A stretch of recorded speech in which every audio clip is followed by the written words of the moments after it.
After the wave of big-budget monster movies and disaster films in the 1990s, the subgenre started to disappear from the mainstream in the 21st century.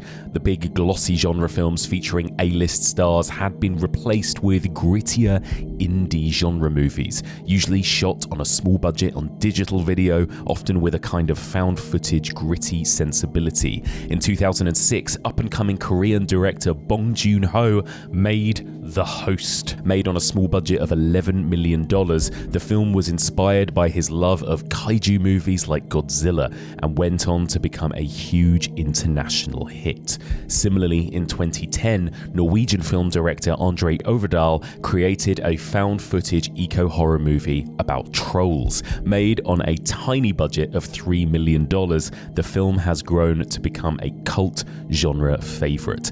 Both these films launched their directors into the mainstream and made Bong Joon-ho and André Øvredal two of the most respected genre filmmakers of the last decade. Join me as we continue exploring the evolution of nature in horror movies, and we discuss Bong Joon-ho's The Host and André Øvredal's Troll Hunter.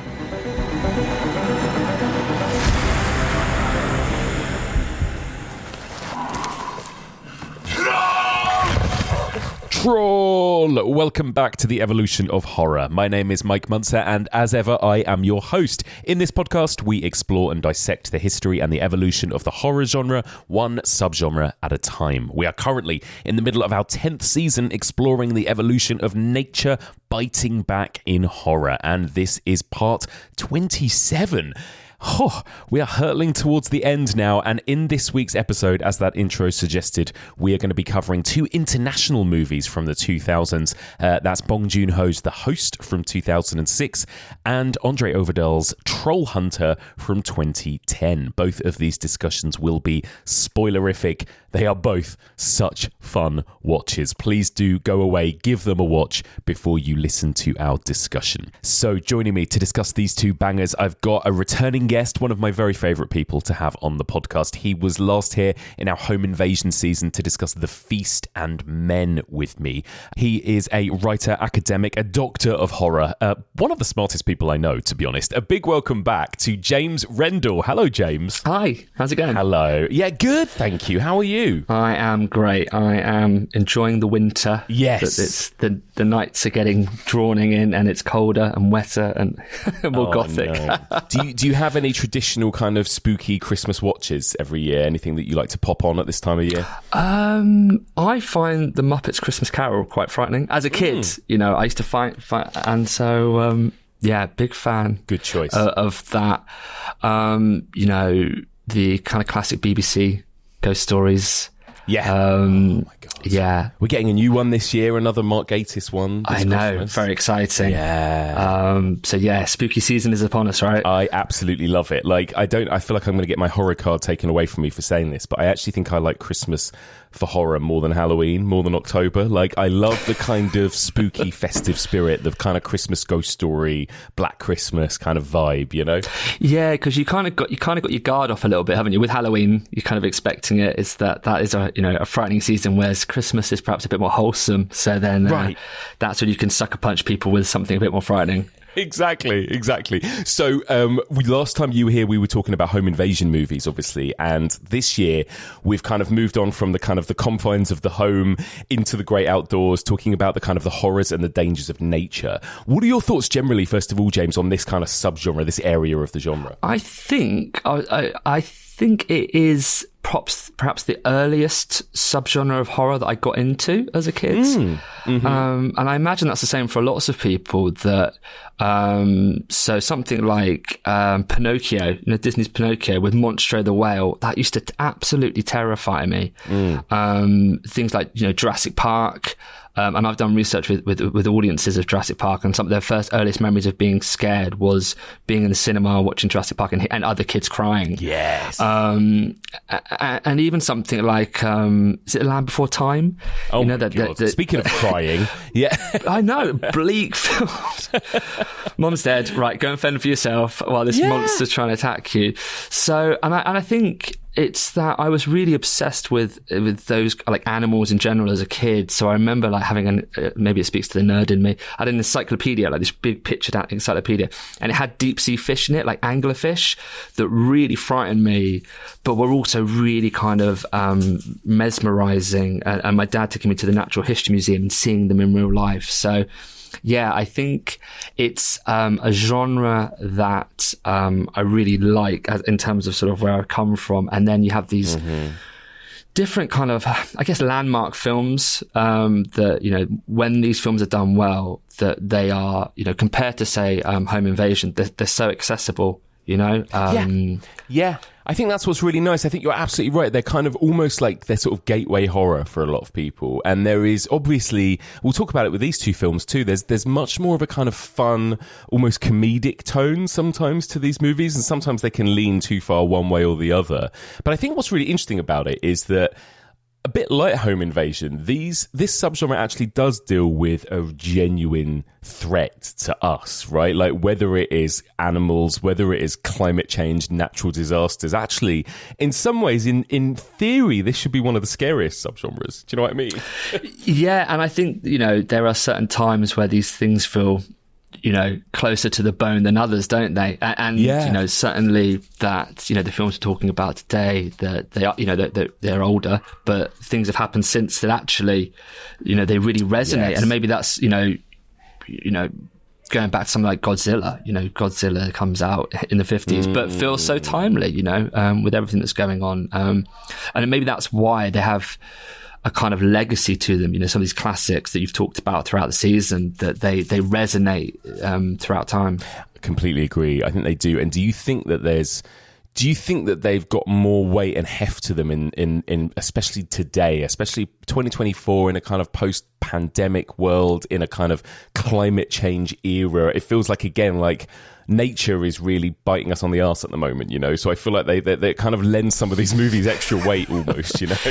Yeah, there's a big thing, I guess, in kind of sort of horror studies around the idea of sort of Anthropocenic horror, that we now are in an Anthropocene. That's really the kind of idea that the period of the planet that we're in, that really from sort of the 1950s onwards through, you know, post World War II, mass industrialization, that has fundamentally changed the planet and its every kind of ecosystem, and that we can't square that circle anymore. Do you know that the environment is so detrimentally impacted by what we do through capitalism, and that horror is a really good vehicle for thinking about how nature responds or bites back, as you say, or indeed how nature has to change and evolve, or is impacted by those things, you know, and both these films that we're looking at today are really good examples of that. I completely agree. Yeah, I think there's going to be some really interesting stuff related to that to talk about with both these movies. So let's get into it. Let's begin. We're going to go chronologically, and we're going to begin by talking about The Host.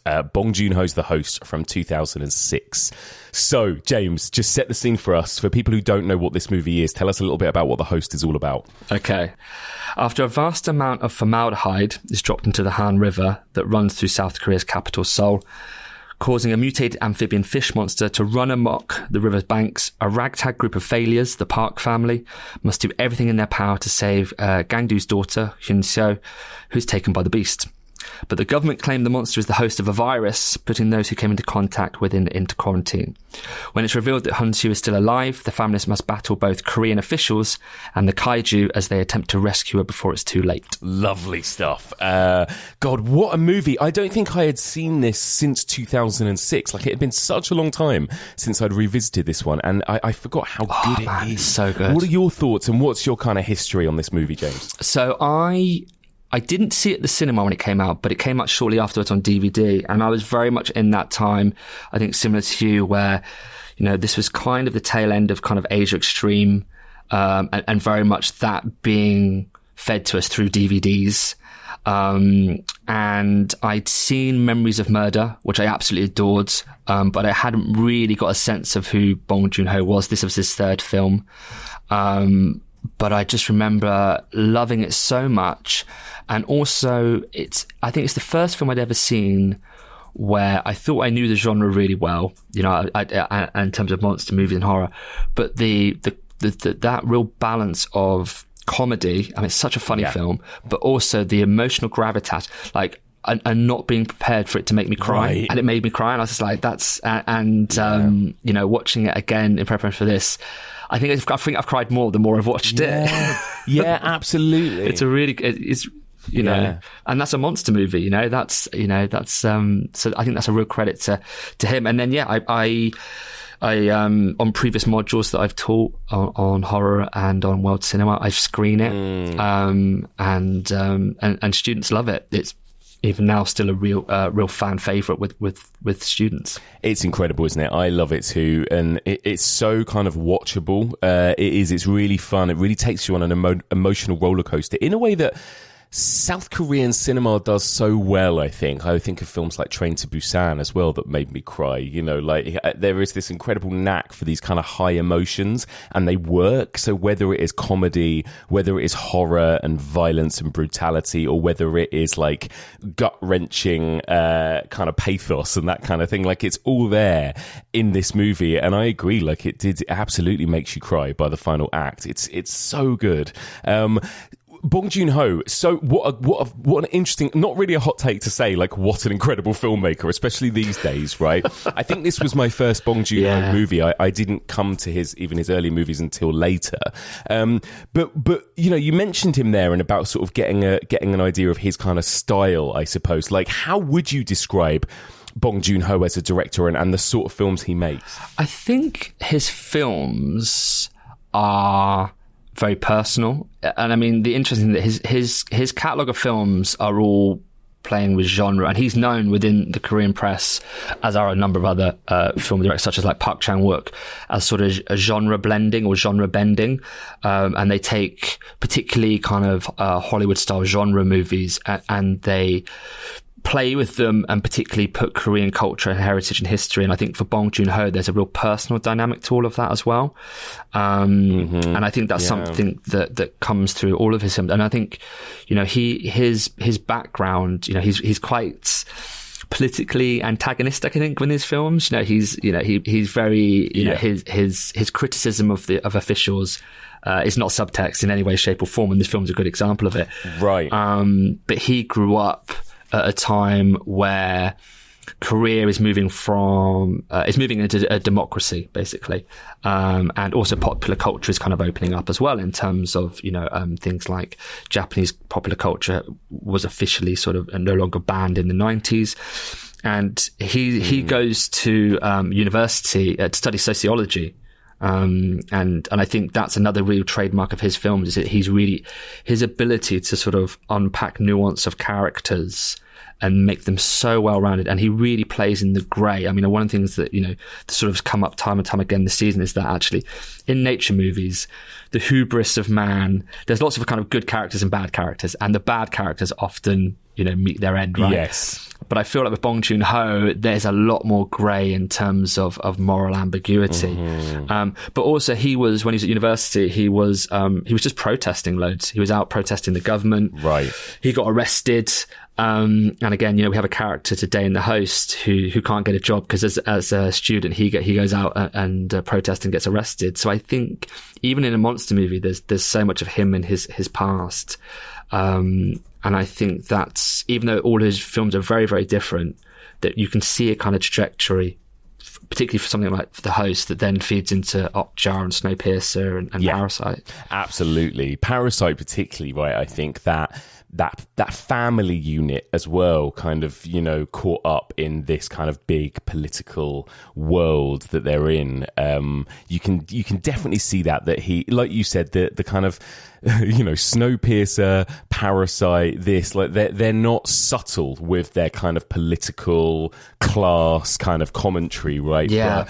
But, he puts it all front and center in quite a kind of really fun, overt way, but in a way that I think makes his films really accessible too. Like they, obviously Parasite was a Best Picture winner, Okja, Snowpiercer, like you say, even The Host, like these are big, fun genre movies that have all of this kind of really interesting subtext, or just text, I suppose, but this interesting kind of commentary woven in. Yeah, and I mean, The Host, it grossed over 90 million and was the most successful Korean film of all time.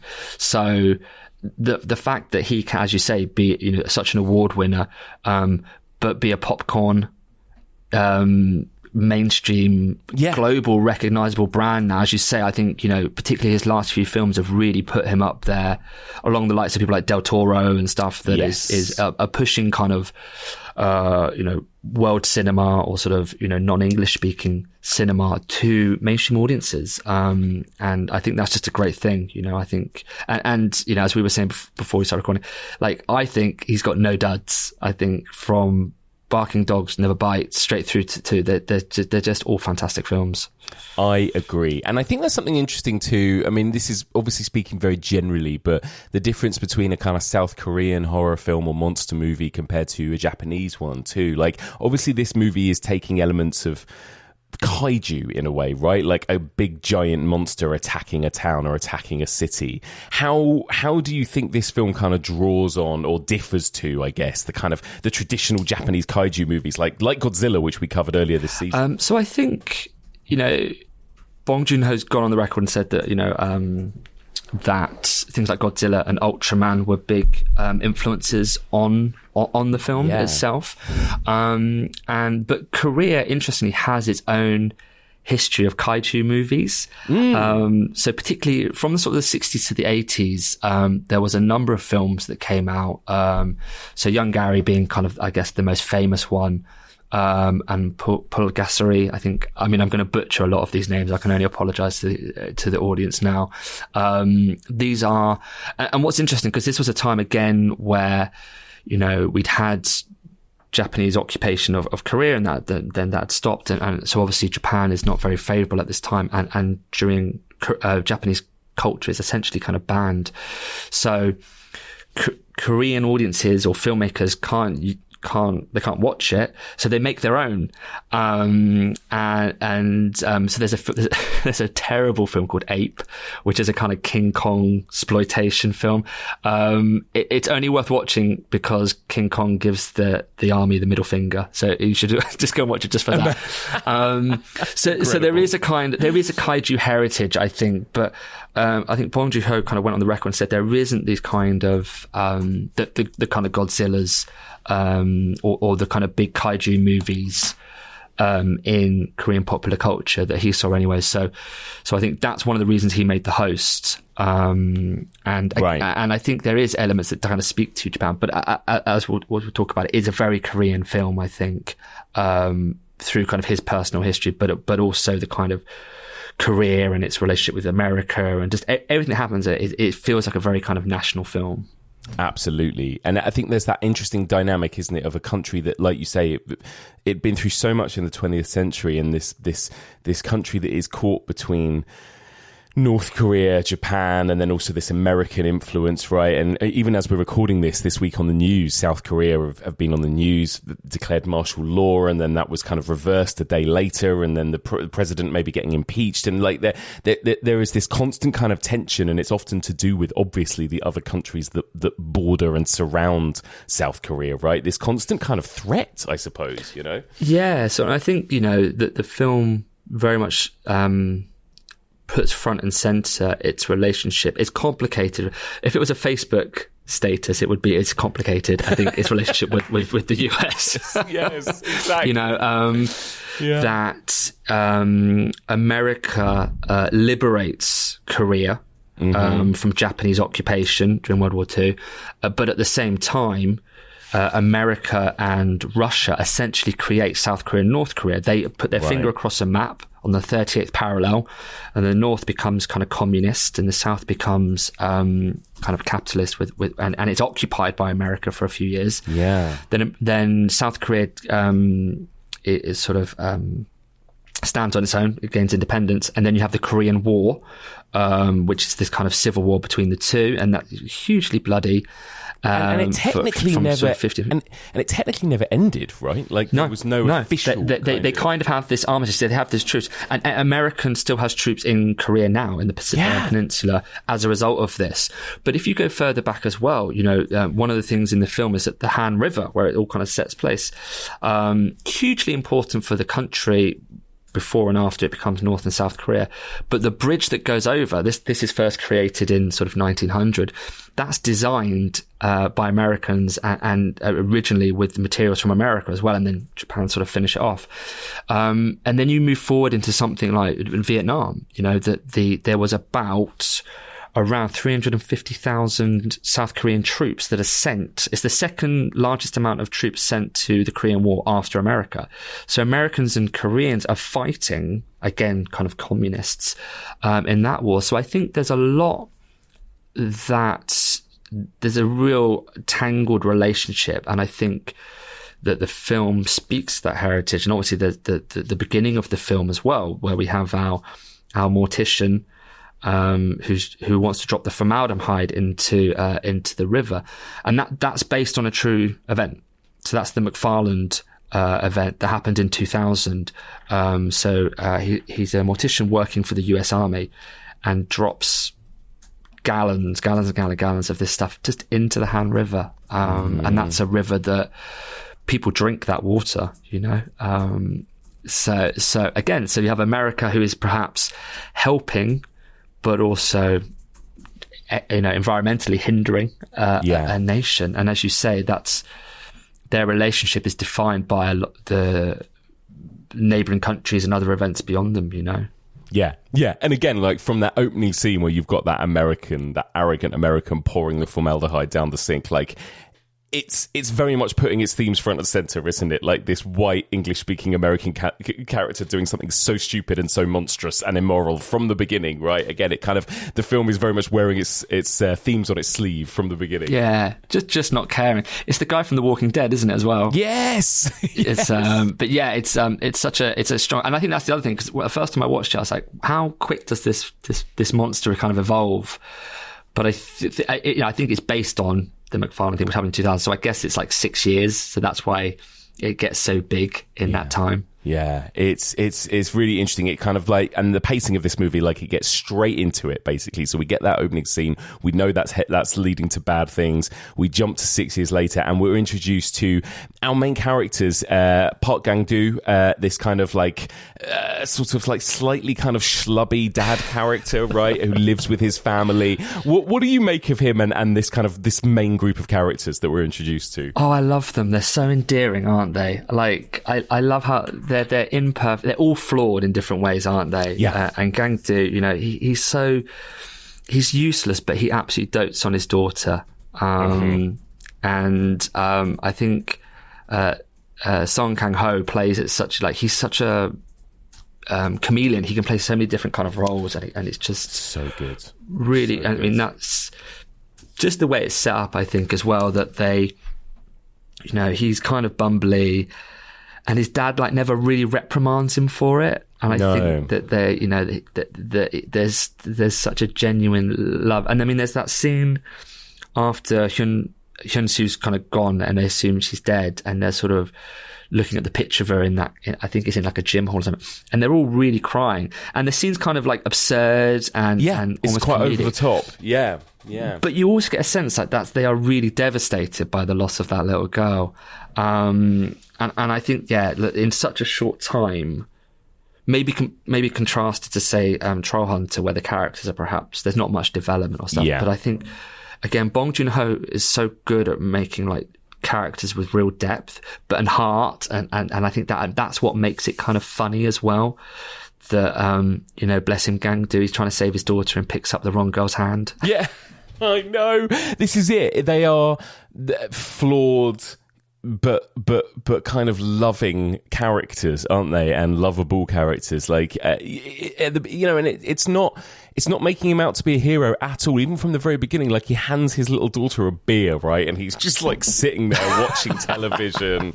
Like there is this feeling like he's a bit of a nightmare from the very beginning. And but yeah, I guess that's the same with the characters in Parasite, for example. Like they're all flawed and immoral in different ways, but we sort of love them all as the movie goes on. And you're right, you know, Bong Joon-ho is so good at kind of creating those kinds of characters. There's no absolute monster really here, like in terms of the sort of villain character or anything like that, you know? No, I think the monster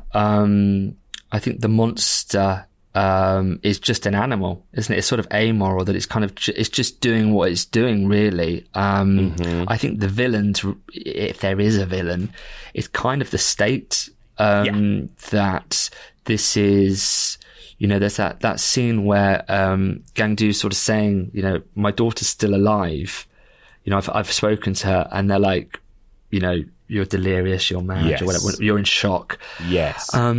The state never try and save anyone. They quarantine them, or the little girl, and in the end, it's the family coming together, and a kind of homeless man that helps the Nam-il, the brother, and he does it, and Nam-il tries to give him money and says, and then he cracks that bottle on his head and is like, I don't want money, I'll just do it because I'm bored and I've got nothing else to do. So I think there is some, and I think that does speak to Bong Joon-ho's sensibility in his other films as well, like Snowpiercer and Parasite, that there are those that are sort of lower on the food chain who are going to have to work together and save each other, because the government either are not going to do it, or they're actively going to get in the way of you saving the day.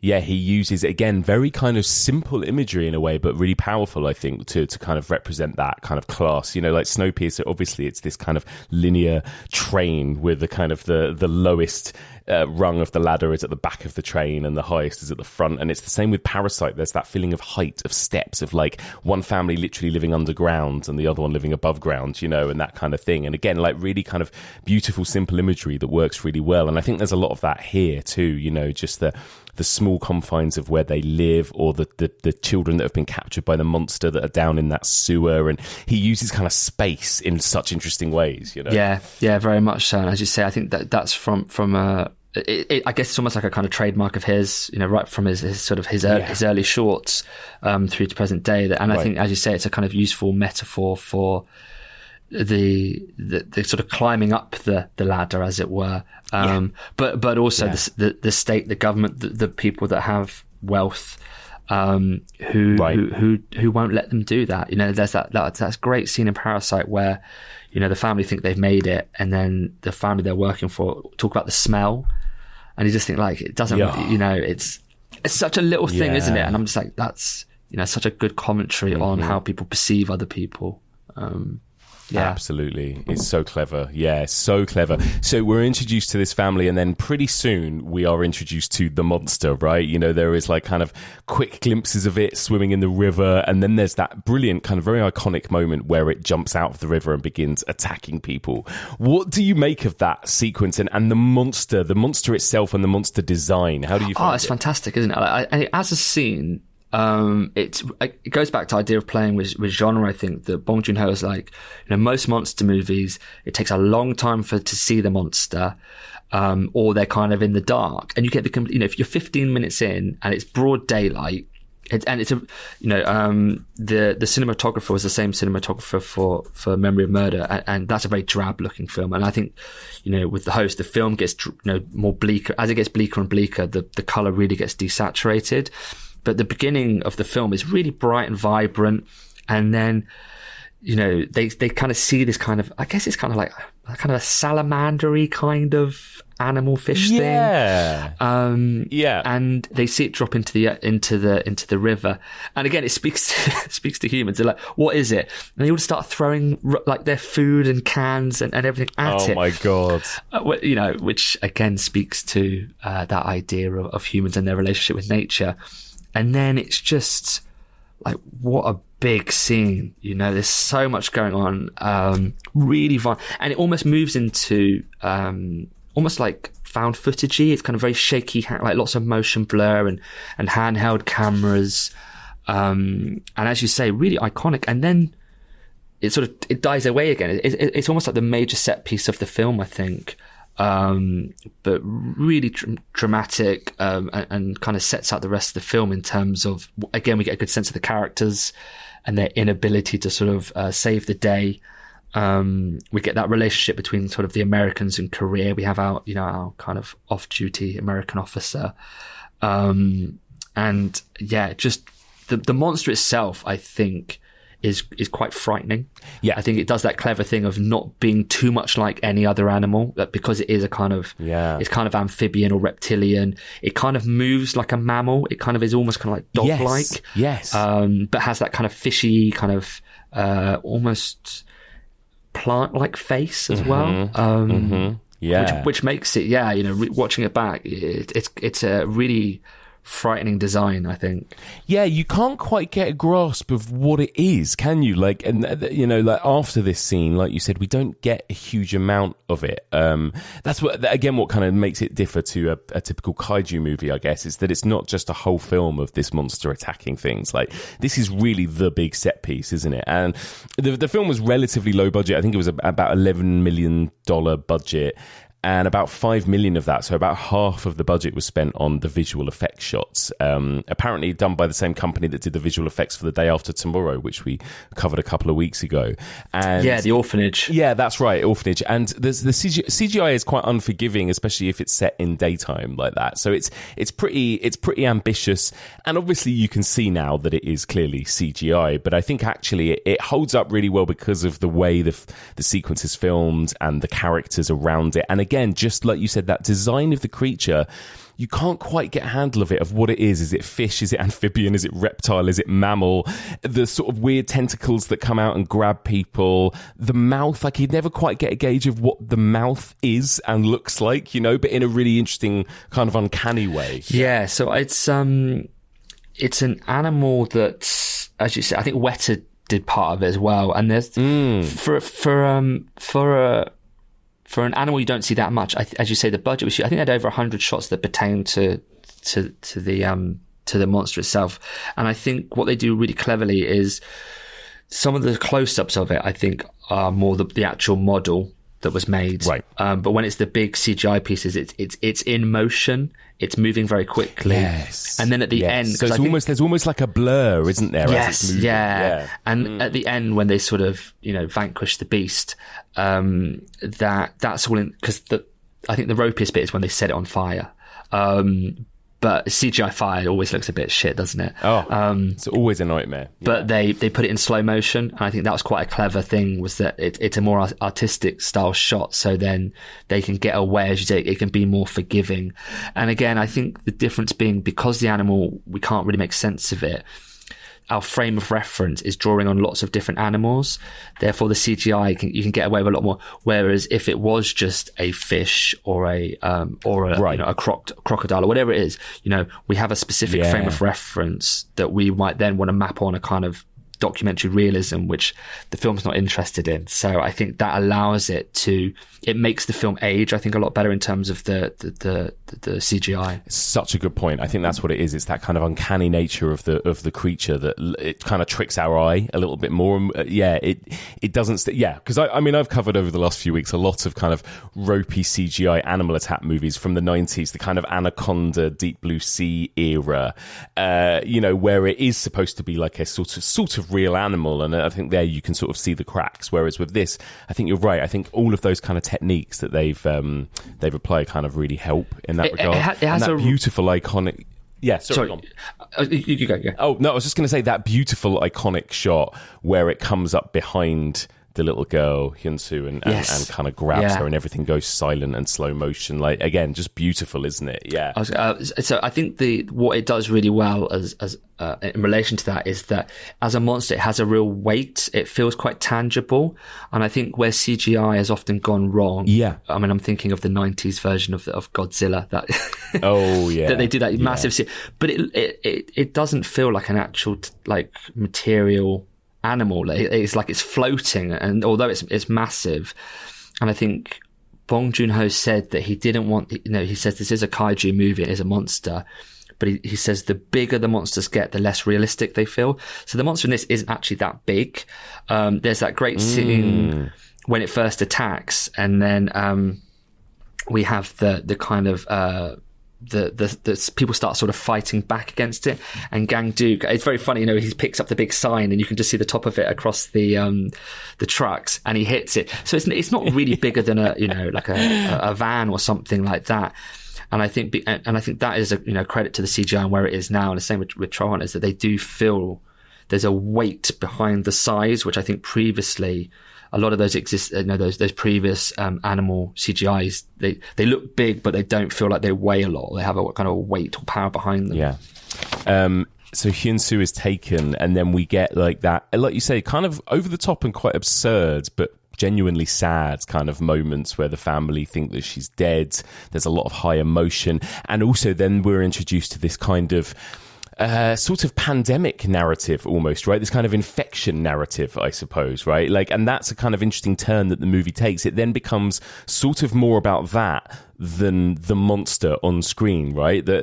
What plays out next is this idea of anyone that's come into contact with the monster has to be quarantined, and we get this kind of fear of this infection spreading, right? How do you find that in terms of how effective it is throughout the movie? It's interesting in the sense that, like, I kind of forgot about that bit, because the attack before it is so iconic, but actually the bureaucratic kind of government conspiracy, all that thing, it's actually the main part of the film, isn't it? It's more about how the state respond to the things that have happened, the kind of cover up, and the kind of that has its own kind of brutality to it. They're desperate to get out, and they do have the kind of shenanigans where they do manage to escape, and it feels kind of very jaunty in the process. But then it's, they're essentially trying to rescue Hyun-soo and fight a monster, while also trying to, not get caught themselves. Right. That idea of kind of villains or kind of enemies on every side again, right? Like, really feel like you really get that for this poor family from this point onwards. Yeah, and because they're poor, that really boils down to it, doesn't it? Is that, they have to use the limited money they have. And everyone is in the kind of similar boat. So you've got one of the people with the hazmat, they find some money, and then they get taken by the monster, and they try and pay off one of the police officers that's guarding Gang-do, and he's like, I'm not going to be bought off. But then they also have to pay the people that helped them escape. And then there's Nam-il's best friend who didn't get arrested, but then he's kind of turning him in for money. So there's a real kind of like, I don't know, like money's the root of all evil, I guess, in some. But then it's like haves and have-nots, isn't it? And there's that.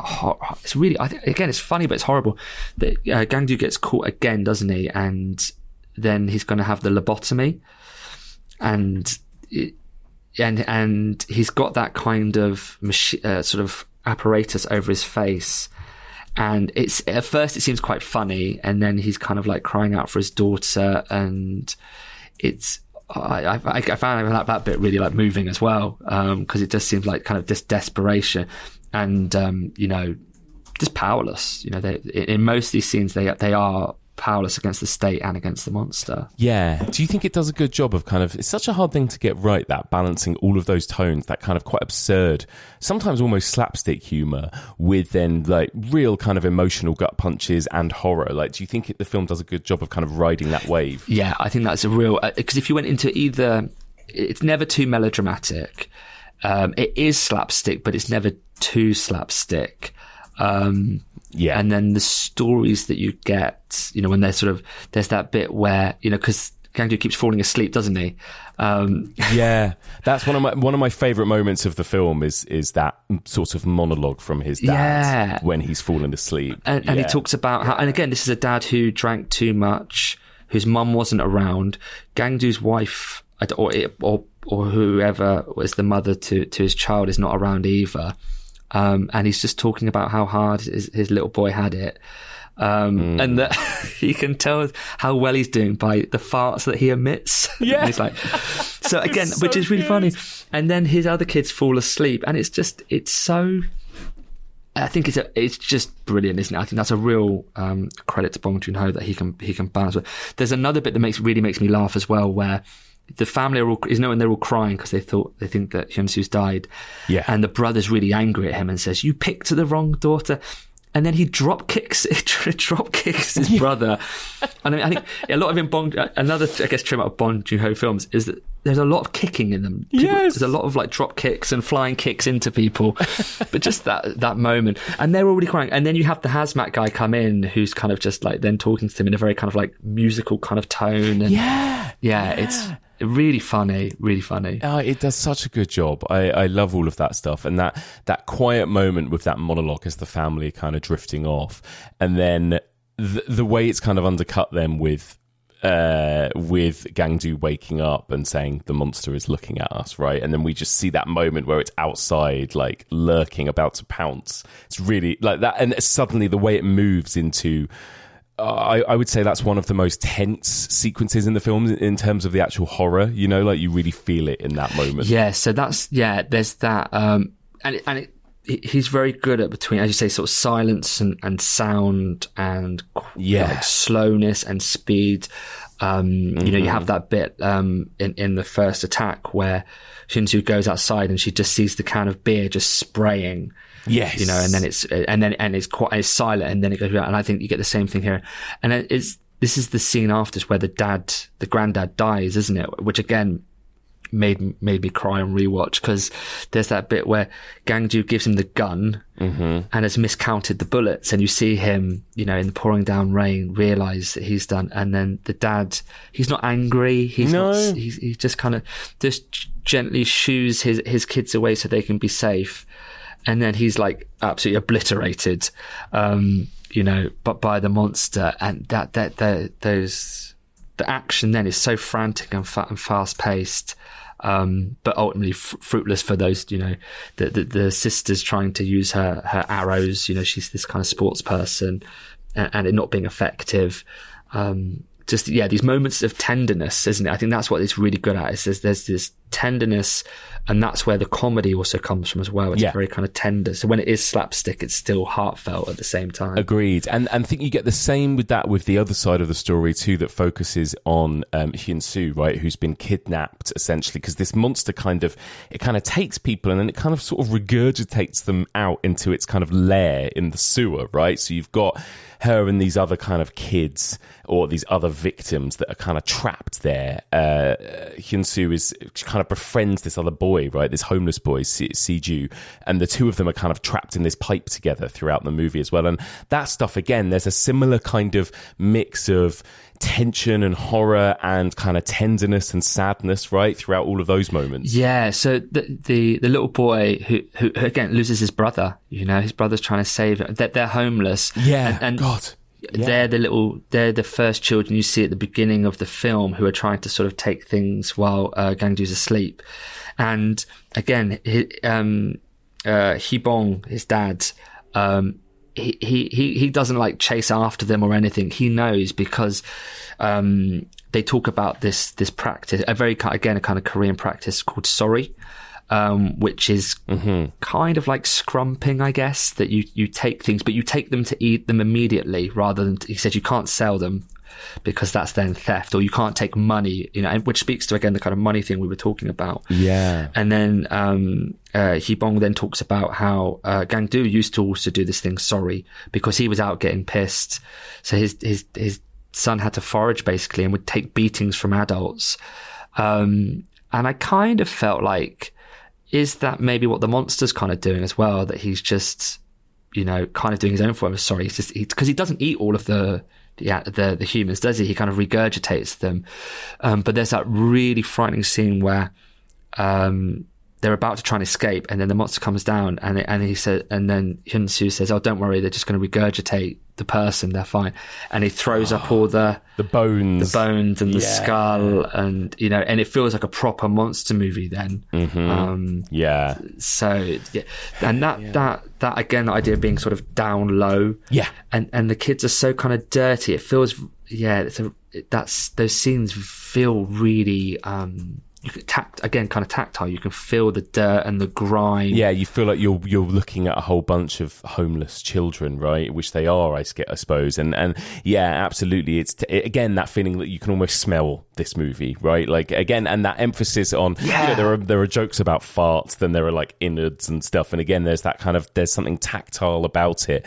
And I think you're right as well. That and the little boy wets himself, doesn't he? Yes, exactly. And there's that emphasis on food as well, like you said. You know, this idea of kind of taking food, the importance of food, the regurgitating, the way the monster eats.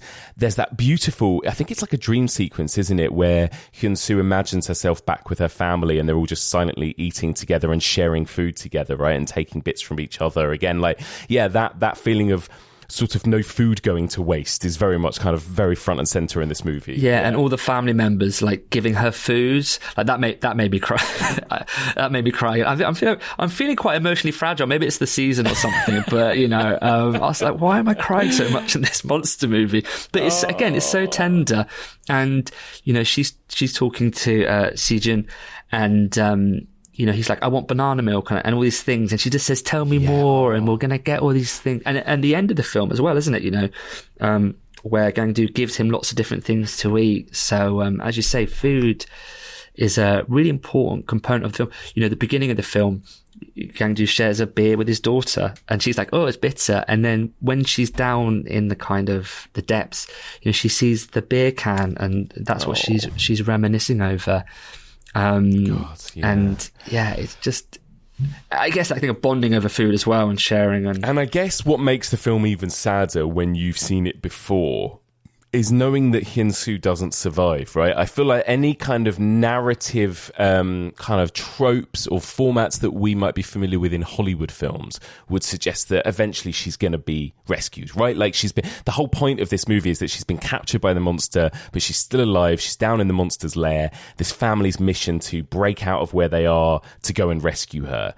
And the fact that she does just die at the end, right, is, I think that is what makes the rewatch actually sometimes even more powerful and emotional. Yeah, oh, definitely. Because as you say, that there's, you know, in most Hollywood monster movies, you know, you don't kill kids, and that this was not all for nothing, but that futility of like, you know, the family couldn't save the most important thing to them.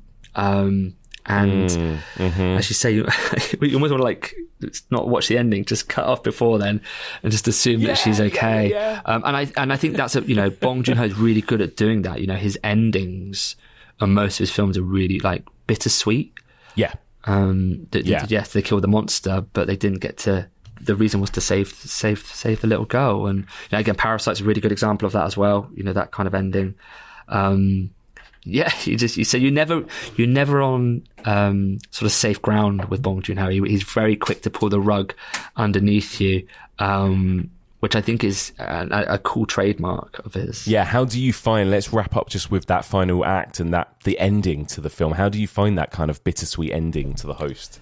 It's quite a powerful point in the sense that you start the film with the kind of chaos and everyone kind of running and not really knowing what to do and the government not helping.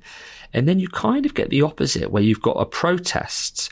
So Gangju by this point has become a kind of political kind of figurehead. People are protesting his treatment or mistreatment by the state, that the virus is a conspiracy, and they're pushing back against state action. And you get the scene where the military are then dropping this sort of yellow thing that very much resembles the sack of the animal, and it's called like it's Agent Yellow, isn't it? Which that's I think it. Yes, which is based on something real, right? Like Agent Orange, is it? Yes, Agent Orange was a chemical that was dropped in the Vietnamese War. And it was used to essentially destroy all the kind of foliage and the plant life to be able to see the enemies. But of course, this thing was hugely toxic and obviously killed a lot of people. The knock-on effects of that are still felt today with things like birth defect and cancer. And again, as I've said, you know, Korea had a massive hand to play in, you know, being part of that war themselves. So I think it is critical of legacies of government, both Korean and American. And then, as you say, you get this kind of scene where they're using it on their own people, right? So it's about killing the monster, but they actually use it more on people protesting. And then our family kind of come together and fight through it. And there's that awful scene as well, isn't it, where the brother goes to throw the Molotov cocktail and he drops it, and it felt so emblematic of them and what Bong Joon-ho's doing. But the thing, they all do come together, don't they, to destroy it. But as I say, that kind of, you've got the wider protest. It's such a drab scene as well, isn't it? You've got the mustardy gas is a real kind of browny yellow. Oh yeah. Yeah. And because I guess there is also a sort of environmental, I mean, we've talked a lot about the kind of political elements to this, but there is very much a kind of environmental messing with nature kind of element to this whole story too, I guess, right at the centre of it. Yeah. The Han River, they've done lots of recent studies. It's as I say, it's got a lot of wildlife in it, and a lot of people use it as drinking water, but it's really polluted. Right. So obviously we've talked about the McFarland dumping of formaldehyde, but they've done studies since where they keep finding companies that are based around the river dropping chemicals in. There's microplastics that are in all of the fish. So again, talking about this film, how sort of reverberates through time, that this is such an important kind of site within the city and in South Korea, but ecologically the damage that humans are doing to themselves and to the to the ecology and the animals, I think is really important. That this fish is a mutation as a result of humans doing shitty things to the environment. So in that way as well, like when they kill, or especially when they drop the gas, it's quite a brutal scene. Like I don't know if I necessarily feel sympathetic for the animal, but the way that it's kind of writhing, it's quite a brutal sort of attack on that animal. And of course then you've got all the humans as well kind of bleeding and stuff. That is, I guess it does speak to the kind of barbarity of human responses to these things, or to the environment in general. Oh my god. Well, I've never been able to watch Okja a second time because I found it so upsetting. Like in terms of like the kind of the way people treat animals narrative of that it's so dark and upsetting. Yeah, they do feel kind of like sister pieces actually, in terms of kind of a big animal, and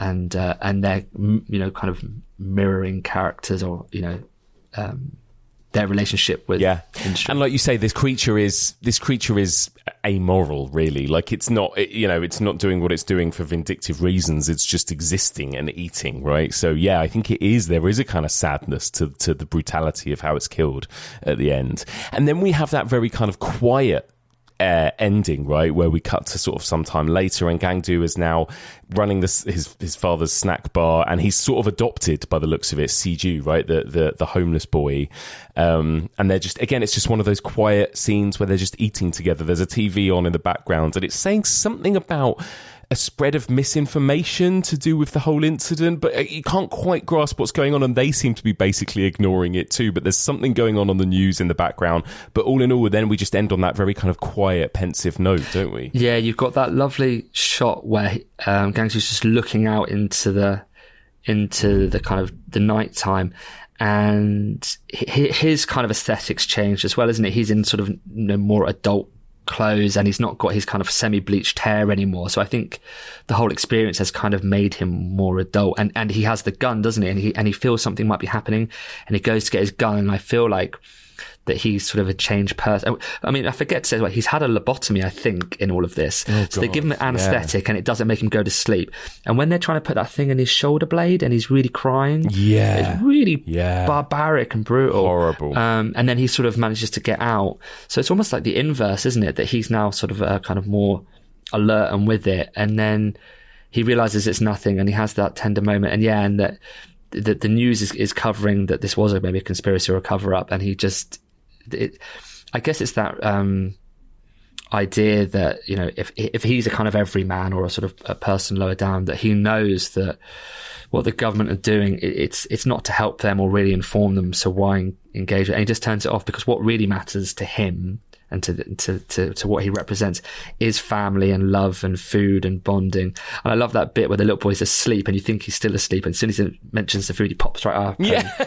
It's just, it's, Bong Joon-ho himself says the scene is really pretentious, but the way that they've kind of put those two together, but I think that they needed, because the scene before is so kind of gut-wrenching and kind of leaves you kind of as a kind of crying mess, that you need something that's tender with that, you know, that the little boy's lost his brother, and obviously Gangju's lost his dad and his daughter, so just that they come together, and as you say, just to end with sharing food is really lovely.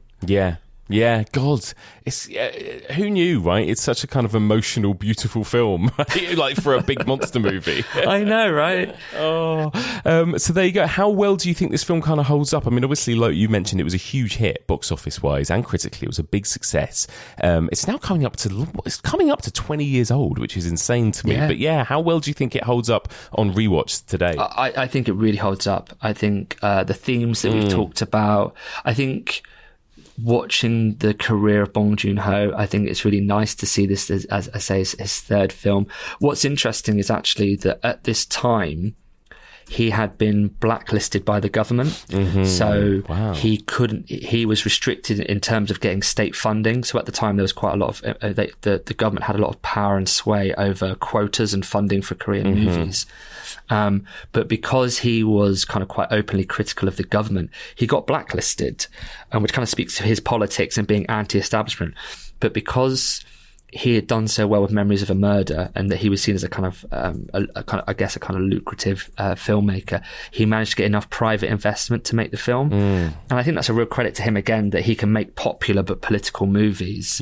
And as you say, I think that because it has that heart, because it's funny, it is just funny, and that the monstrous side, the horrifying things, that also resonates. It stays. I think it's quite a timeless movie in the same way that Godzilla is actually the original. And as you say, it's a film. I think it is frightening, but it is also a film I think that you could show younger people, and they could read the message and the ideologies quite easily, but they'd have fun with it as well. And maybe that is why it's done so well, is that I think lots of different audiences can enjoy it for lots of different reasons. Agreed. It's like we said at the very beginning, you know, Bong Joon-ho making these kind of incredibly interesting films, but in such an entertaining way. And it really does. It's really interesting going back and watching it now and seeing it as these kind of stepping stones from this to Snowpiercer to Okja to Parasite, right? There are these kind of like through lines and threads that we see evolve throughout all of his movies. And but it's all there in The Host. It's all there. What would you say is your favourite Bong Joon-ho film? I think it probably is Parasite for me, actually. Like I was just knocked out by Parasite. Yeah, it's one of my absolute favourites of the last 10 years, probably. But I love them all. What about you? I mean, I'm a big fan of Memories of Murder. And we haven't spoken about Mother, the film that he did after The Host. I've not seen Mother, actually. It's more similar to kind of Memories of Murder. That again, just really unusual story around a son that you know has been framed for killing a girl, and that this mother's trying to do everything that she can do to save him, with again the kind of Bong Joon-ho moral ambiguity. So those two are probably my favorite. But as you say, like Parasite is just. It's just flawless, isn't it? It's like no notes. No, absolutely. You know, and I would also go back and watch his first film, Barking Dogs Never Bite. Yeah. And you can see the kind of a young filmmaker and where they're going to go. That's a really great film. So yeah, it's a hard one. And The Host. I mean, The Host. Watching this, it's been such a fun experience rewatching it. Hello, everybody. Before we move into the second half of this week's episode, I'm just going to take a moment to thank this week's sponsor. That's $20 Patreon subscriber, Carrie Syme. Carrie sent me a little message, which I'm going to read now. She says, "Hello, Evolution of Horror.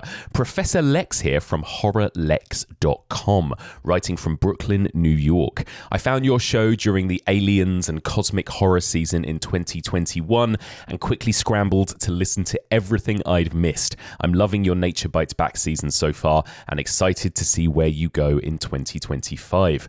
I'm sure that at least some Evolution of Horror listeners are already users of HorrorLex, but for those who aren't, let me introduce the site, which is my labour of love. HorrorLex.com is the internet's first and only resource for horror film researchers, and will soon be celebrating our 3rd anniversary. Currently, we index over 12,000 non-fiction books, articles, and selected online essays that analyse horror and horror-adjacent films.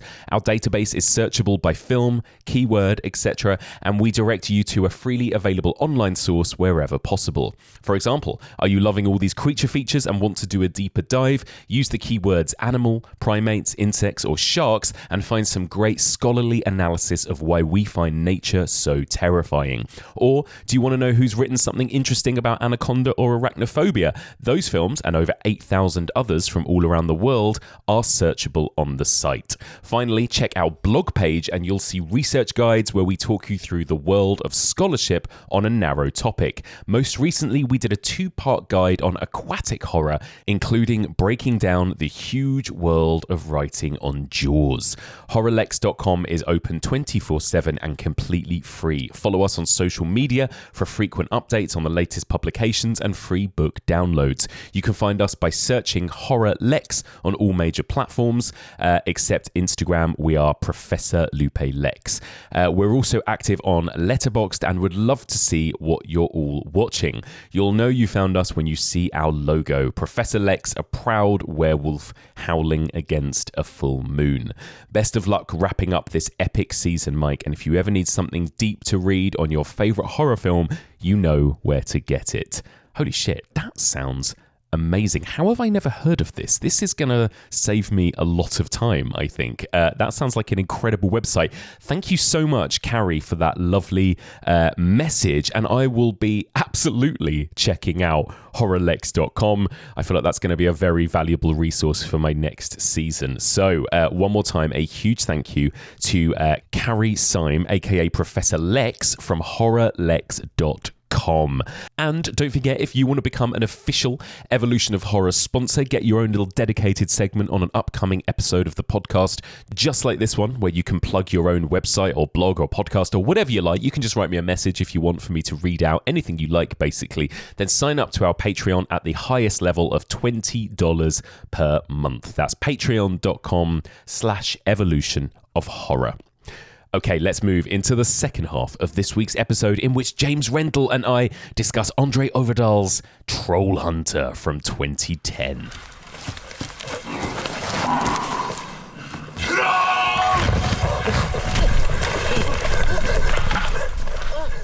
Okay, so believing him to be a bear poacher, our inquisitive college students Thomas, Johanna and Kale track down the leather jacket and woolen jumper clad Hans, but what they find is no bear trapper. Instead, it's our titular troll hunter. While such a profession may sound heroic, don't be fooled. For what our students find is a disenfranchised employee of the state, sick of the bureaucracies of the TSS, lack of bonuses, or nuisance compensation, and the cover-up by his superiors who import bears' corpses from Poland. Hans decides to show the students and us the truth as he investigates abnormal troll behaviour, where we learn there are facts in the fairy tales and that trolls can explode. Who knew? Who knew? Oh man, this movie, so much fun. What do you think of this film, James? Oh man, I love this film. It's so much fun. It's so silly and just like for a small budget film as well, like really punches above its weight. I missed it again. I missed this at the cinema, but first time I watched it, I remember distinctly that I had it on DVD and I saved it for when it was snowing in Wales.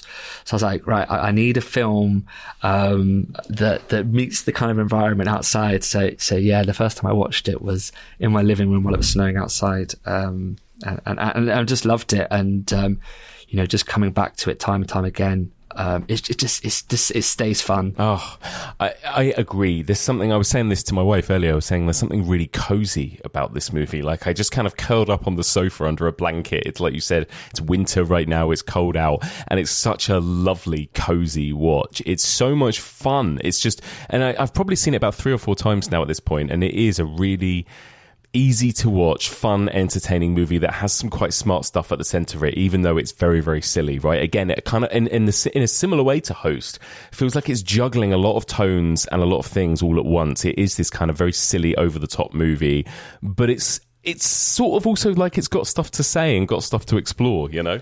Yeah, I think it's very much speaking to a Norway that is negotiating its heritage and its past. Yeah. And as a sort of nation in and of itself in quite an insular way, but also a Norway that is engaging with the world around it, the kind of international dynamics that are at play there, and the kind of, I guess, the changing landscape that comes from that as well. And as you say, that you could watch the film and just enjoy it for its visual spectacle, how silly it is. I mean, it just does make you want to shout "troll" all the time. Whenever you mention that film to anyone, everyone goes "troll." But yeah, it's another kind of eco horror. I think it has really pertinent things to talk about. Landscape, you know, compared to kind of, you know, we've gone from a kind of capital city that's densely populated to a really sparse country, you know, in terms of people per square mile. Such beautiful landscape, right? Yeah. Oh my God. Like, how much did it just make you want to go to Norway? Because I was genuinely like, I need to take a trip here one day, because it's just, it is like, for a found footage movie particularly, and we'll talk about the found footage element in a minute, it really is a beautiful looking film, actually. Like, just, again, those landscapes, those visuals, those monster designs, it's just stunning to look at, isn't it? Yeah, it was, it's interesting to read around it that as obviously as a found footage film, that there's a lot of kind of ad lib and improv in terms of conversation. But the director was also saying that actually in terms of the landscape, a lot of that was improv. They were just driving around Norway and just finding things and being like, oh, this would be a cool place to shoot because then we could do this and this with the trolls and stuff. And I mean, you know, it's interesting as well, actually, that a lot of the landscape, when you see it, is often from the car. So there's this kind of traveling thing. But of course, what we need to kind of reconcile there is that that's a vehicle that's putting out fumes into those environments. And there's that comment, it's a real kind of, I guess, throwaway comment when they're listening to the radio and they're talking about climate change and how that's impacting flora and fauna in Norway.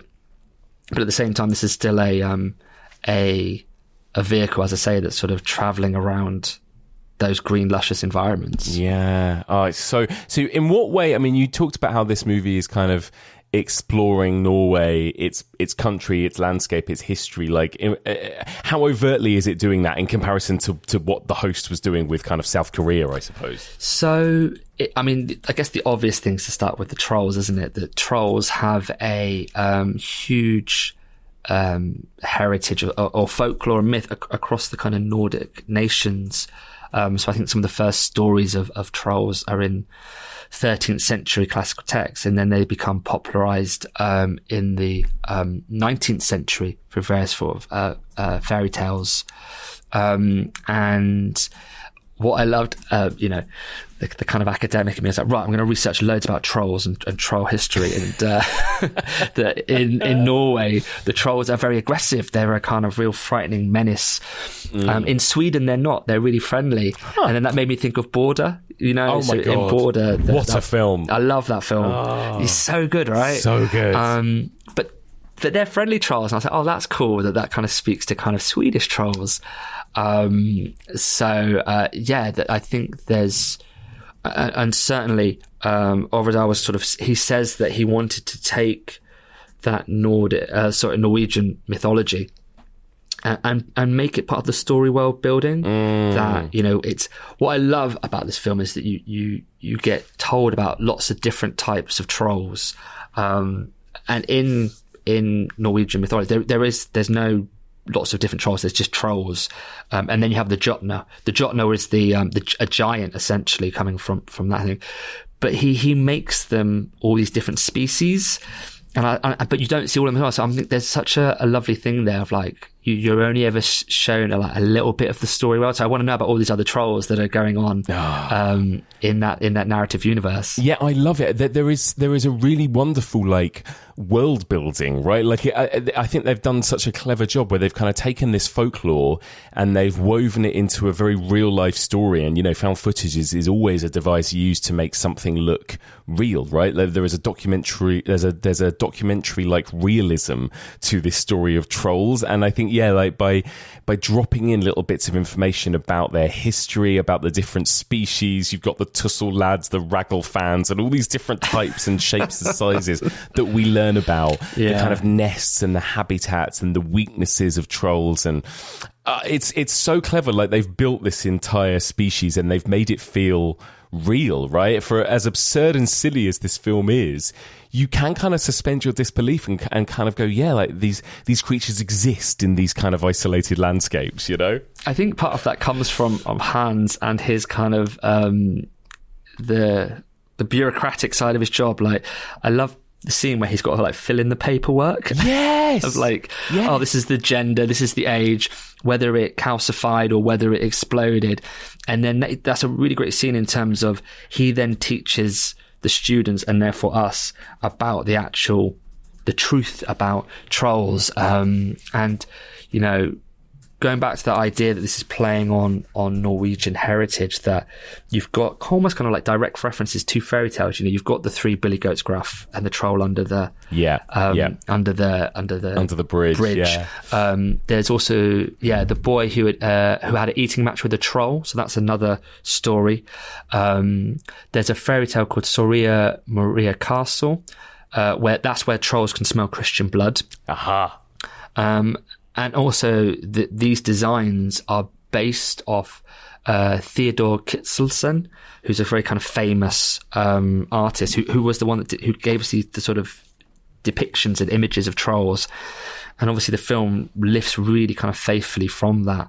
And then, as you say, that kind of all kind of is mapped onto very disgruntled characters. And I think that's it. It takes the fantastic and the fairy tale, and it just maps it onto the really mundane and kind of stupid. Yes. We've got our character Finn, who's like trying to cover up all this, cover up these things, and he's got those like barefoot things that he's just like stumping in the ground. It's just so stupid. It's so good. And the moment when Hans has to, catch the one under the bridge, and he has to put on that like knight's armor almost, right? Yeah.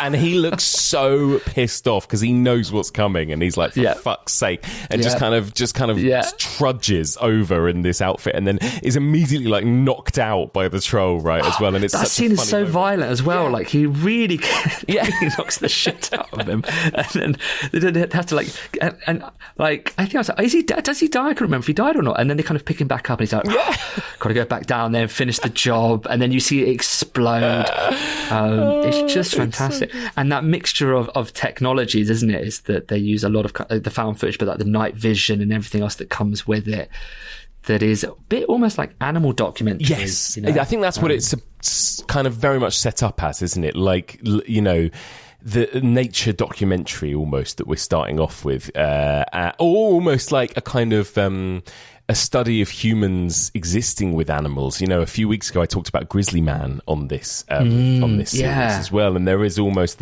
this idea of like, it starts off being about bear hunters and poachers, and then it becomes following this man and how he kind of lives in the world with trolls and what he does and everything. And weirdly it kind of slightly made me think of Grizzly Man as well.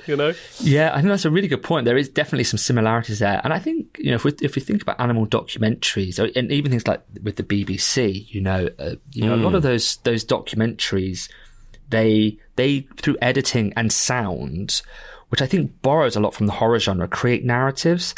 Like, I know there was one of the Blue Planets where I think they had some sort of lizard is trying to get away from all of the snakes.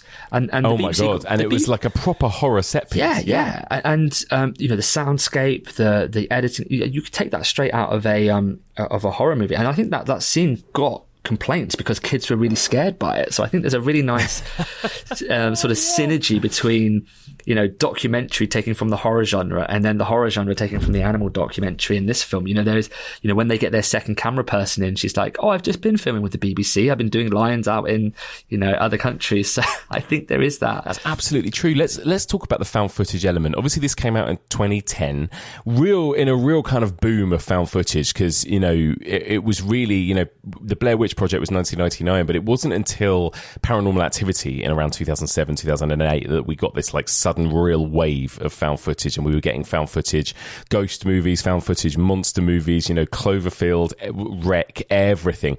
So this really came in the midst of that in a really interesting way. What do you think of found footage generally, James? It gets a bit of a bad rep, I find, but like how do you find it in the way it's applied to this movie? I think that certainly in this time when found footage is kind of becoming a thing, I guess, that there was a lot of big hitters. I think it was a really good time. As you say, like Cloverfield had come out, District 9 had come out by that point, I think. Yeah. I love that film. Yeah. And obviously said Wreck. So, yeah, I know it gets a bit of a bad rep. I mean, if when found footage is done well, I mean, you and I could wax lyrical about Lake Mungo for, you know, to the end of time. Oh my god! Yeah, yeah. But it's interesting as well that Øvredal said that actually he was aware of all these films coming out and that he didn't want to sort of be influenced by them. And it's interesting that the characters talk about Michael Moore.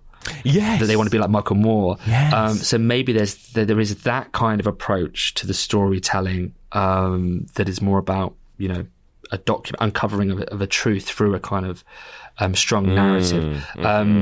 And that, you know, he also said the film is really heavily influenced by Spielberg and Jurassic Park. And obviously you have that homage at the end, you know, where they're running away from the dropper, and you look in the wing mirror and you can see, and what he just said, that's just because I love that movie. So I think, you know, that the film is located in a time where, it's a really popular time. And you know, financially, these movies were making a lot of money.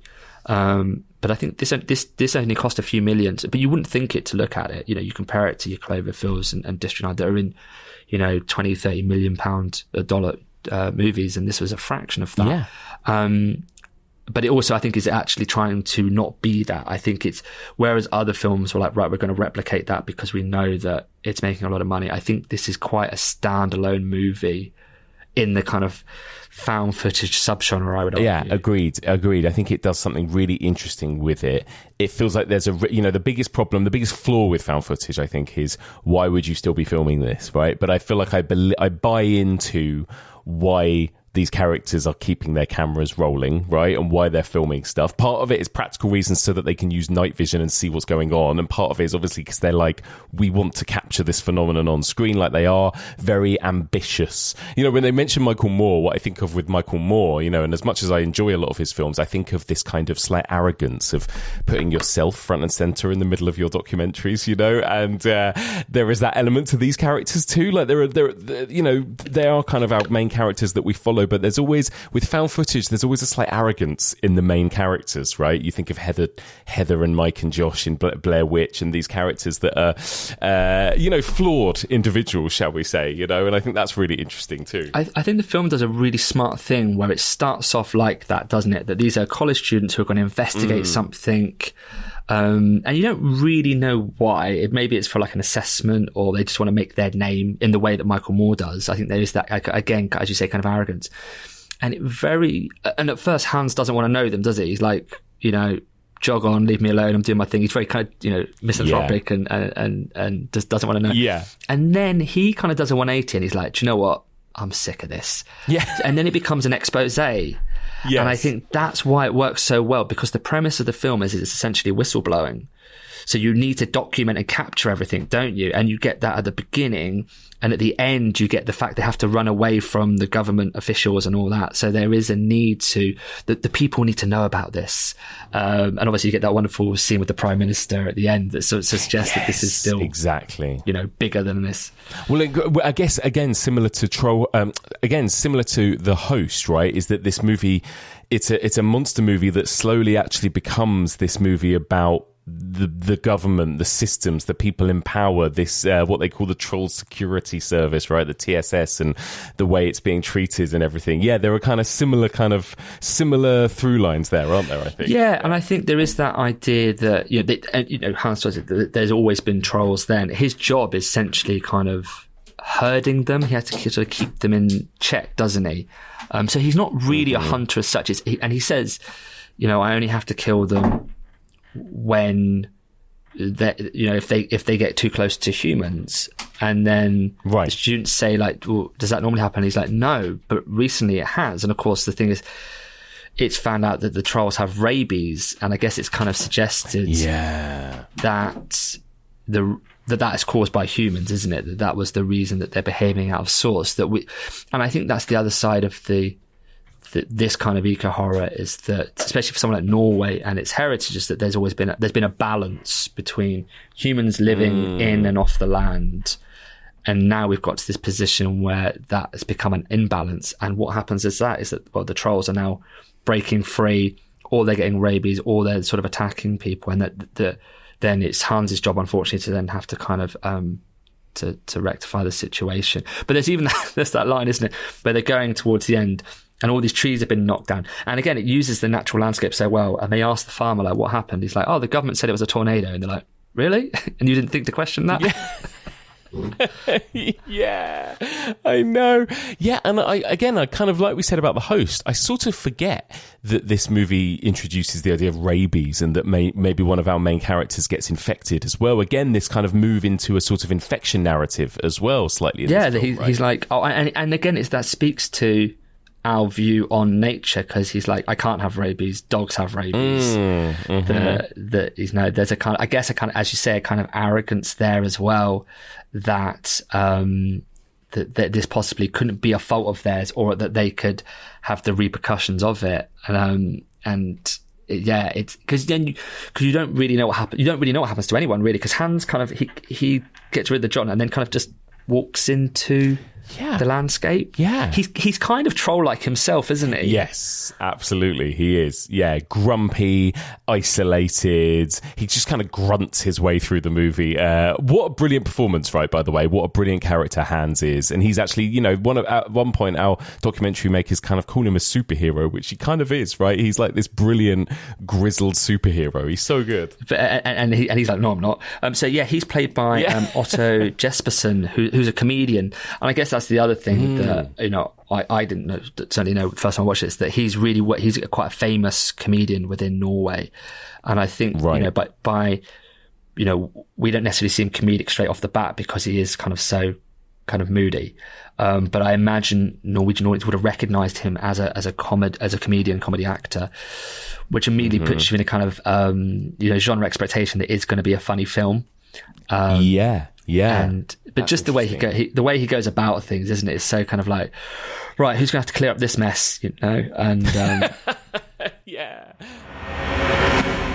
Okay, now comes the part of the episode where I thank our next 30 Kickstarter backers for helping us to create Final Cut, the official Evolution of Horror card game. We've now shut our online store for Christmas. We're going to be closed for the Christmas break, so thank you to everybody that ordered your copy of Final Cut before Christmas, but there are still plenty of copies left, so if you want to grab your edition of Final Cut in the new year, we'll be open again from the beginning of January. evolutionofhorror.com/shop. So a big thank you to Mr. Magpie, Mikey Elms, Brian Morton, Builder Accord, Vincent Gaines, Samuel Greening, Stephen Shaw, Parker Brennan, Lara, Sophie Chappell, Mark Slater, Kevin, Alicia P, Nick McCracken, Wendy Rank, S.Y, Kashini Naidu, Reagan Bora, Natalie Bland, Robert, Sheriff Ted, Lucy Antonio, David Edwards, Johnny Parr, Stevie Webb, Debbie, Connor Gervin, Brennan McFarland, Craig Thompson, and Federico R. A huge thank you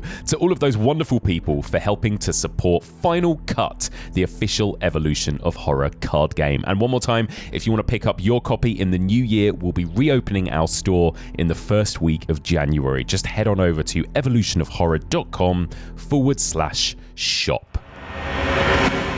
Again, it's a movie that I feel like I can smell as well, like the whole troll stench that he has to like rub all over himself, and the nest when they're in the cave. Yeah, so when they're in the lair, that is based off the Hall of the Mountain Kings, which is a song, a classical song. Yeah, which it's the Alton Towers. Alton Towers song, right? Yeah, theme tune. Yeah. And so there's the family of the Mountain King Charles, and they're going in, and he blows his horn, and he goes, and then they get trapped, don't they? And then they're like, it's just all those trolls collectively there are just farting away, and the rest of the characters kind of just chewing on it. And he just sits there, doesn't he? He's very kind of zen-like. And he just closes his eyes. He's like, right, I'll just wait for this all to be over. And then you've got your cameraman Kale, who's freaking out. They have to keep rubbing themselves, don't they, with smells, troll smells. So. And then that's when it's revealed he's the Christian, and then obviously he meets his demise. But it's like the bit where they first go into his caravan, his home. Oh my god! And they, oh my god, it's absolutely stinking, isn't it? And it's like the way he cooks up the kind of thing they have to wear on the stove, and it's so grim. It's so grim. But yeah, I think there's a really interesting mix of kind of the physical, the visceral, with this kind of interesting spiritual element, right? The fact that it's Christians that that the trolls kind of go for, and this idea that this cameraman is kind of. He's sort of, it's like the zombie narrative where there's the one character that gets bitten but doesn't tell anyone that they've been bitten until it's too late, right? And there's this character of the cameraman who's almost a bit, it's an interesting relationship with religion, I think, in this movie. He's almost a bit embarrassed to admit that he's a Christian or that he believes in God, right? Because there are so many times when Hans is like, do any of you believe in God? Does anyone here believe in God? And they're all like, no. And then there's this one character who's almost like embarrassed to admit that he is a Christian until it's too late, Yeah, I think it speaks to that idea of Norway in this sort of film as a changing space, geographically, culturally, and maybe perhaps reconciling with its own past in terms of Christianity and the myths that came before it, but also, the camera woman who then comes in, is Muslim and a woman of color, right? The only person of color we have in the film, and the fact that Hans is like, can they smell that religion? He's like, I don't know. Yeah, so that's so interesting, isn't it? Because again, Norway is we think of it as such a white Christian country, right? I think that's really fun, introducing that element of like, okay, so if trolls can smell the blood of Christians, what does that mean for Muslims? Yeah, it's really fun. And about acceptance and tolerance, and we also have our kind of Polish gang who are dropping off our bear, and I think that perhaps is a comment on some of the xenophobia that Norway has towards some of its neighbouring countries of people from Poland. And I mean, it's interesting as well, actually, the deaths that come within the film that lead to the cover-ups is German hikers, German tourists. Yeah. And I think there is something that the film is working through in terms of people from outside Norway, whether it be our kind of our Polish characters, or whether it be, as I say, people of colour, or even tourists, and how the landscape and the people didn't have to negotiate that. And what does heritage look like? Yeah, something almost a bit folk horror about it, isn't there, I think? That idea of kind of the locals and the outsiders, yeah. And I mean, it all comes full circle. If you go onto the Norwegian tourist website, information board, they advertise coming to Norway because of Troll Hunter and the Netflix film Trolls. So they're like, go and see where this film was shot, this film that was so popular.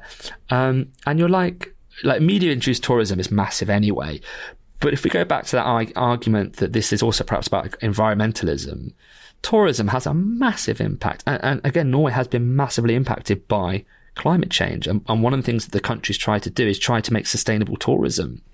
So I think it's really, I don't know if it's the snake eating its own tail, but the idea that then the tourist board would say, to an international audience, you loved that film, come to Norway. When the film is like, oh, the people that came from another country got eaten by trolls. So yeah, it's It's so good. I love that.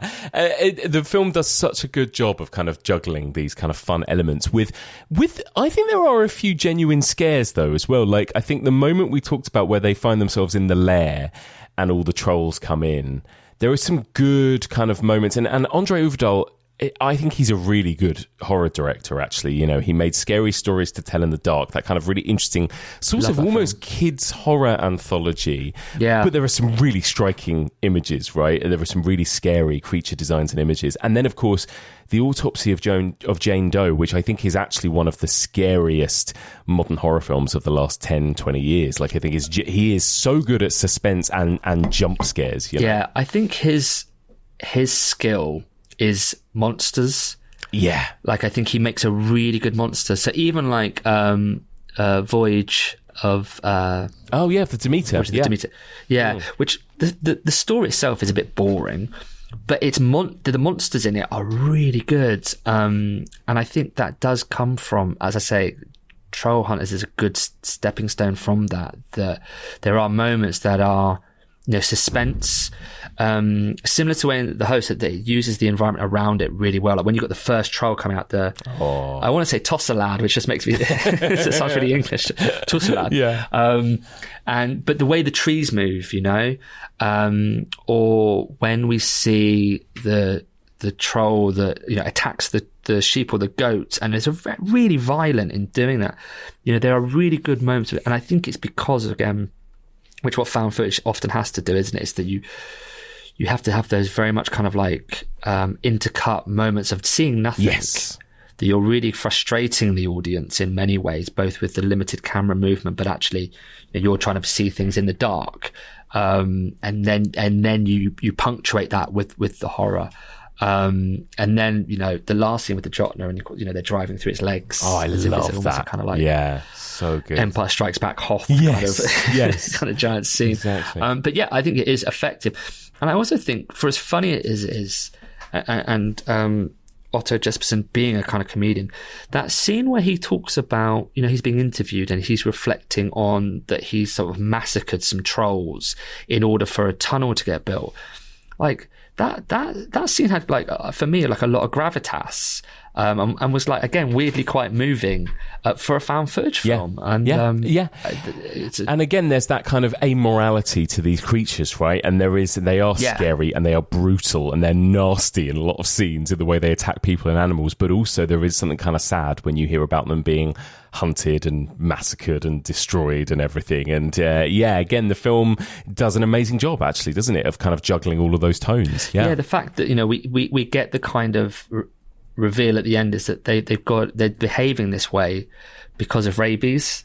That they're not they don't normally behave like that because they are part of the environment that, as I say, is sort of harmonious with the humans that live there. But that has now changed because of tourism, capitalism, and everything else that we're doing.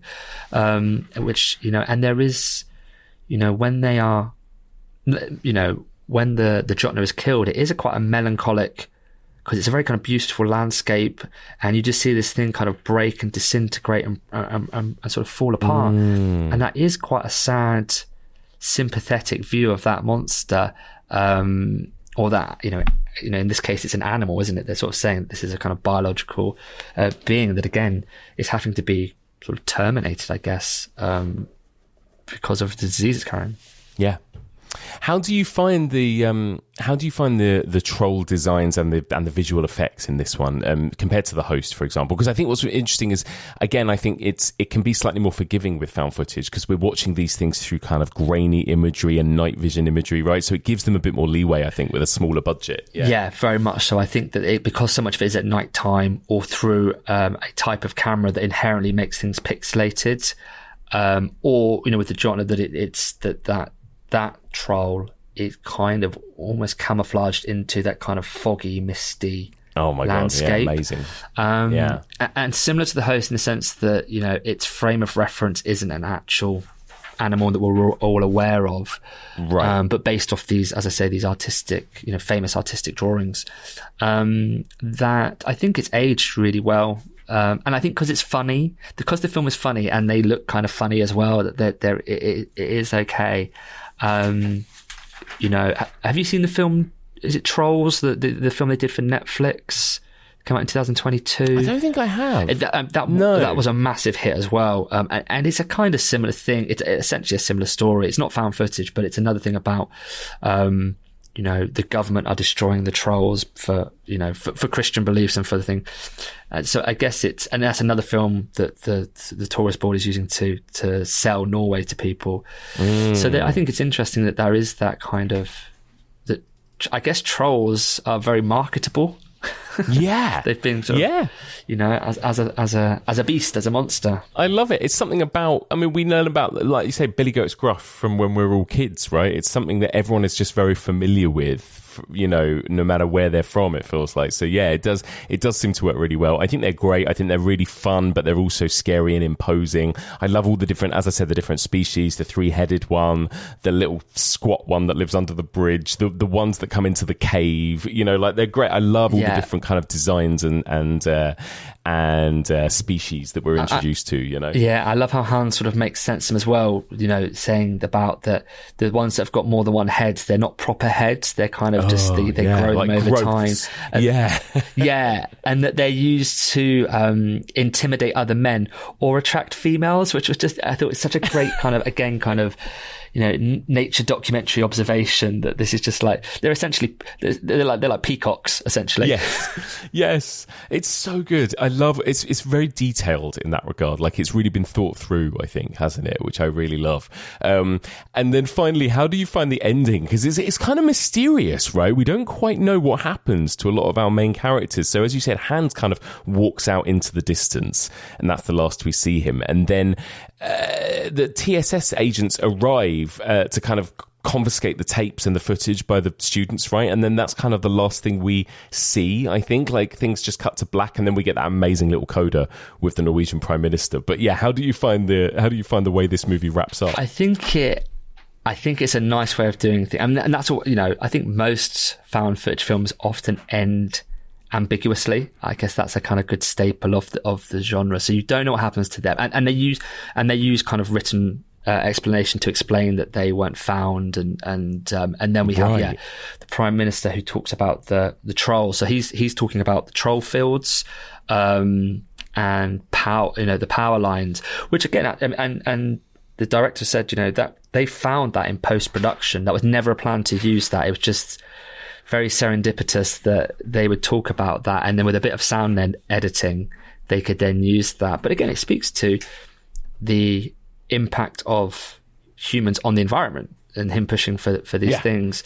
So I think that by ending on actual footage that you've kind of edited is a very nice kind of switch from fictional footage that's meant to be real. There's a really lovely bit as well. It's so clever. If you watch the entire end credits, the last thing is no trolls were harmed in the making of this film, and then it's like one more shot of the Mountain King trolls. So I think I love it. It does a great thing of, it's very fun and silly and doesn't take itself too seriously, and I think that's another way of getting its message across without being too preachy. I guess in many ways. Yeah. Really fun. I love that. I just love that idea that it ends with a real clip, like say, of the actual Norwegian Prime Minister at the time, Jens Stoltenberg, right? And like you say, talking about troll. And Finn's next to him looking. Yeah, talking about things called troll fields. And it was just interesting, like you say, clever sound editing to make him mention trolls, and putting the Finn character in next to him and reacting to it. So good. It's such a fun, like, sort of punchline ending, isn't it? It's amazing. There were talks of it being a sequel, and I think there's been Øvredal said he's not interested, but Chris Columbus owns the rights, the remake rights, but there's never been a remake of it, which is interesting.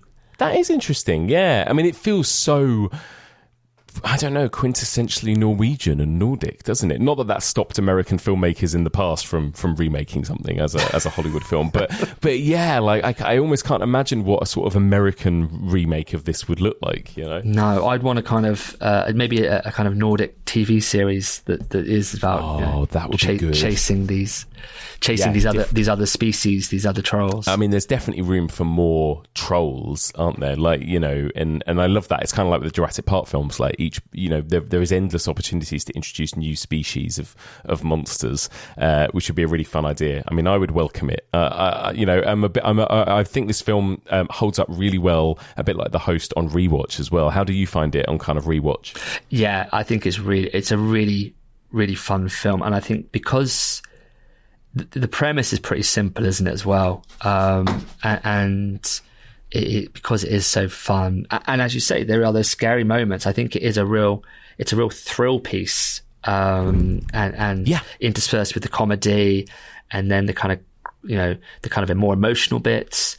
And I think that kind of mockumentary style, people that aren't aware of things that are going on, a bit like what we do in The Shadows, I guess.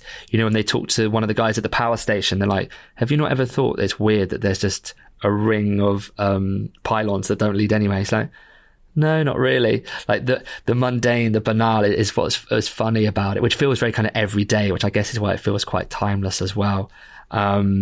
So yeah, I think it's such a fun rewatch and something that, similar to The Host, actually, I would show younger audiences as well as older audiences. Absolutely. Well, there you go. I think that's everything. Is there anything else you want to mention on this movie before we wrap up? No, I just really want to shout troll again. Yeah, exactly. Troll. Incredible. Well, James, thank you. This has been so much fun to discuss these movies with you. My final question for you, do you have a favourite film in this subgenre? Do you have a favourite kind of Nature Bites Back movie? Oh, I do. I think because you included kaijus in this season, which I'm very pleased about, is the original Godzilla. I love that movie so much. Another film I used to screen for students, 21st century young audiences watching this film from the 50s and just being blown away by it. Even though it's a person in a suit and looks rudimentary, I think people you can look past that. Yeah. I think it's so effective. And I love Godzilla so much. I would also say, as an aside, because I know you're talking about The Descent. Oh my God. And that was the first 18 horror film I ever saw at the cinema. And it absolutely terrified me. And I don't normally get claustrophobic, but there's scenes in that I'm like sweating when I'm watching. And then, I mean, do you play video games much? Not as much as I should. Not really. No. There's I mean, your listeners probably will know it. There's a game called The Forest, which is essentially like The Descent. Where you survive a plane crash and you go into nature and you have nothing. It's like a survival game, but it's a very kind of Nature Bites Back kind of Descent style story, with no clear narrative. That game, I think, would give me an aneurysm. It's so frightening. I've got it, and I have to keep putting it down because I find it too stressful. I'm clearly not hardened enough for that. So as a little side piece, that's definitely worth checking out as well. Well, do you know what? Interesting. Maybe it's because I just rewatched The Descent, but there were moments of this, the found footage, camera footage when they're in the caves in the mountain that felt a bit Descent-like in Troll Hunter, and of course, and also Neil Marshall at one point was touted to direct the remake as well, so there was definitely that connection. I think, definitely. Well, there you go. That's it. Well, James, thank you so much. What a joy. Always love having you back on the podcast. And just remind people, if they want to come and find you on social media or find your work or your writing, where can they find you? So I'm on Facebook, in the EOH discussion pages. I am still on the bin fire that is Twitter, often just to post things that are coming out. I'm on Blue Sky. Everyone seems to be going to Blue Sky. That seems a lot more friendly. Yes. I'm on Instagram if you want videos of my 3-year-old skateboarding, throwing himself down ramps, and of my battle royale collection. Yes. And I've got a book, Transmedia Terror and Post TV Horror, that looks at horror audiences and what we think of as post-television and the genre. Just had a new journal, special edition on horror audiences that I've just co-edited with the great Kate Egan, and I've got an article there on Battle Royale fandom, because I'm always going to talk about that film until love it my last breath. But yeah, always happy to chat to people about horror. Amazing. Oh, James, thank you so much for joining me. Oh, this has been such a blast. Thank you so much. And that's it for this week. Thank you so much for listening. And one more time, a huge thank you to my brilliant guest, James Rendell. So that was such a fun discussion. I would love to hear your thoughts on these two movies. Please do get in touch. Let us know what you thought. evolutionofhorror@gmail.com. You can also find me on the socials. I'm on Facebook, Instagram, I'm on Letterboxd, and I am now on Blue Sky under Mike Muncer. If you want to discuss this week's episode with fellow listeners, you can join the Evolution of Horror Discord or the Evolution of Horror discussion group, which can be found on Facebook. You can find this podcast in all the usual podcast places, and if you get a spare minute, I'd be so grateful if you could drop us a little rating and review on your podcast app of choice, as that always really helps us get discovered by new listeners.